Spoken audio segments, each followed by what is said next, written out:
But like I said, for the purposes of this lecture, whenever I say HIV, I'm largely talking about HIV-1. So in writing this lecture, this was actually kind of a more difficult one for me to write.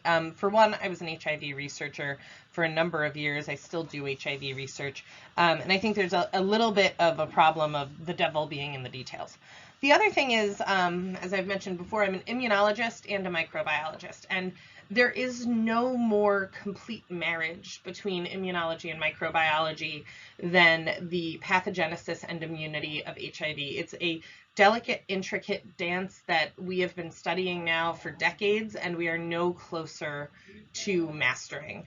So I'm going to tell this story in different parts, and I'm going to start with kind of the virus's perspective of its own pathogenesis. And then when I talk about clinical syndrome, I'll actually talk more about the immunopathogenesis at that point, because the clinical syndrome and the immunopathogenesis are inextricably linked. You can't have one without the other, okay? So as I mentioned before, the major pathogenic effect of HIV is its tropism for immune cells. And largely the thing that kind of does people in is CD4 positive T cell tropism, okay? Initially, when a virus infects most people, it is what we call an M-tropic virus, okay? So let's talk about some of the different proteins found on the surface of the virion. Largely, I want you to focus on these two, GP41 and GP120. These are glycoproteins expressed by the virus, okay? And this is how the virus is going to initially get into the cells. So most of the time we associate HIV with sexual transmission, although blood transmission is definitely possible.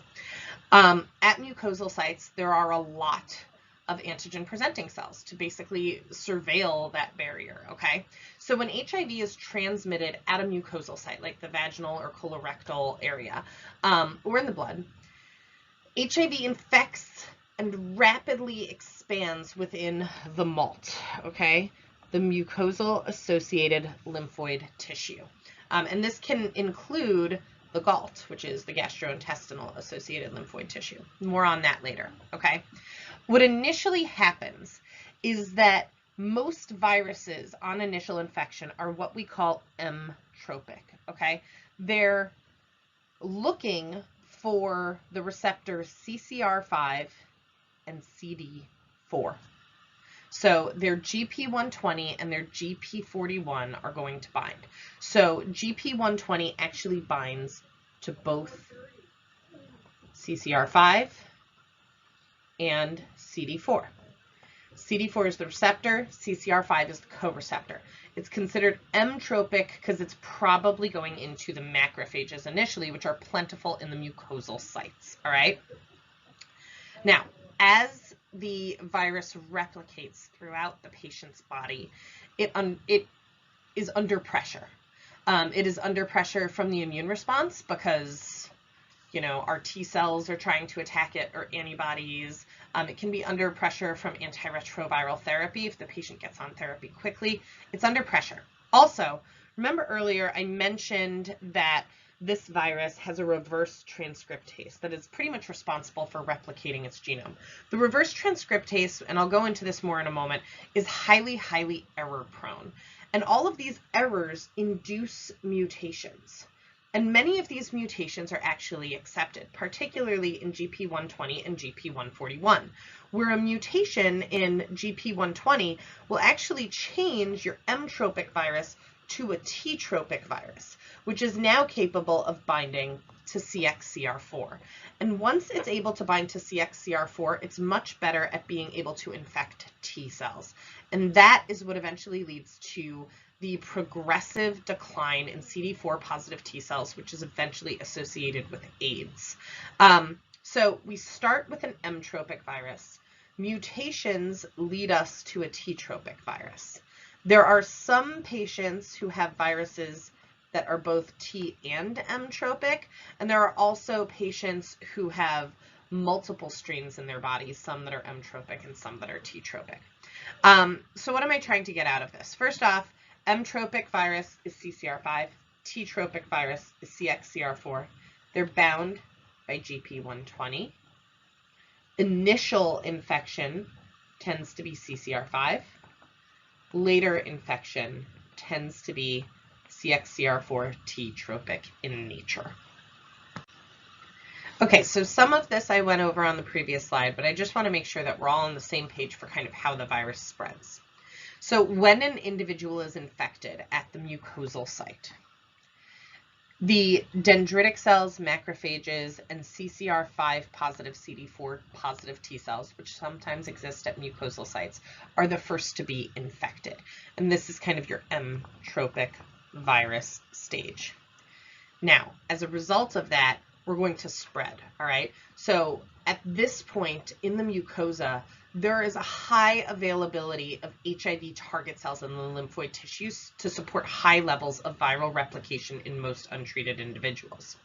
So over time, we're going to see increased lymphadenopathy, and eventually we'll see what's called acute HIV syndrome. I'll talk about this more in a separate video, but acute HIV syndrome can't really be distinguished from any other significant viral infection. So think like mono or the flu, and not all patients report having an acute HIV syndrome. Some patients don't show symptoms, some do. It's often associated with high fever, headache, diarrhea. There is a rash that I'll show a little bit later on or in a separate video. Once we've reached acute HIV syndrome, this is when we actually are able to detect higher levels of virus in the blood. Once it gets into the blood, it's kind of already game over, but it's even more so. Now it's on like the super highway to infection. At this point, we're going to get to systemic infection. So we're going to be able to transfer into the brain. We're going to be able to go from maybe the vaginal mucosal tissue to the galt. We're going to be able to go to all sorts of distant tissues. These are, oh, and all of the lymph nodes. The lymph nodes throughout the body will contain HIV. These are major sites of HIV replication from acute through chronic infection. Without treatment, there will be 2 to 3 logs of more infected cells in the lymphoid tissue than in the peripheral blood. So if you take the blood of an HIV infected patient, you'll detect virus, but you can predict that there's so much more in the lymph node because there's so many more target cells. This is also the point when the reservoir is going to be set. So the reservoir is kind of a term that we use for the cells throughout the body that are able to be infected with the virus. They're often latently infected, but not always. And they can be depleted, but it's often slower.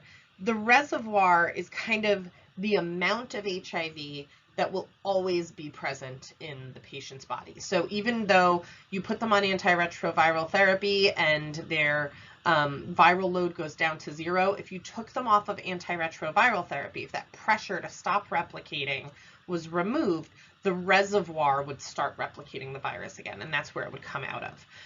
CD4 positive memory cells are a major reservoir. Most individuals can mount HIV-specific immune responses, both humoral and cell-mediated. But despite this, almost all untreated HIV individuals experience some disease progression, resulting in profound immunodeficiency. And depletion of CD4 positive T cells takes place throughout all stages of HIV in untreated individuals. And it's kind of the benchmarking tool for HIV severity and the risk for developing opportunistic infection. And the cells that seem to be affected by this a lot are your memory T cells. So let's talk a little bit about what the virus is actually doing. Okay, so we see this asymptomatic level. This is your viral reservoir that I was talking about earlier. Okay, this is where we're asymptomatic, our body is kind of controlling it, and our viral set point is there. Because there's kind of constantly this virus level in your lymph nodes, most patients will experience some sort of persistent lymphadenopathy, but often it's subclinical at this point. Once we get that mutation, which opens up the CXCR4 pathway, now we see kind of a significant change towards CD4 positive T cells, which can be found throughout the body, including in the blood. At this point, we see increase in viremia, a big drop in the CD4 T cell numbers, now not just talking about memory, we're talking about all T cells. And because we don't have CD4 positive T cells to promote cytokine production for CD8s and NKs and B cells, we also see dysregulation in the other compartments. And this is what leads to the AIDS-defining conditions, which would include opportunistic infection, activation of latent virus, viral-related cancers, so like Burkitt lymphoma or Kaposi's sarcoma. And this is also where we see more significant forms of HIV-associated neurocognitive disease, including HAD, HIV-associated dementia, which was actually a major cause of disease in HIV-positive patients in the pre-antiretroviral era. So one other thing I wanted to mention about the killing of CD4 positive T cells is that as disease goes on, this killing may in fact be inflammatory. It's not just a silent death. It can actually be a very inflammatory death. So it can result from HIV-induced cytolysis, and that can lead to the formation of syncytia on pathology, some of those giant cells that we sometimes see. And then we can also see CD8 T cells that may try to kill HIV-infected cells. But the other thing we see sometimes is a process known as pyroptosis or pyroptosis. This is the inflammatory death. It's not just death, but it's death with a warning, okay? It leads to the mass production of cytokines like IL-6 and TNF. And it kind of serves as a warning to nearby cells that there's something really nasty going on. And while you would think that would be beneficial, that it would kind of arm other cells, what it does instead is it recruits more targets to the area to come and help out, come and put out this inflammatory fire, and that leads to their subsequent infection and ultimately their death from the virus.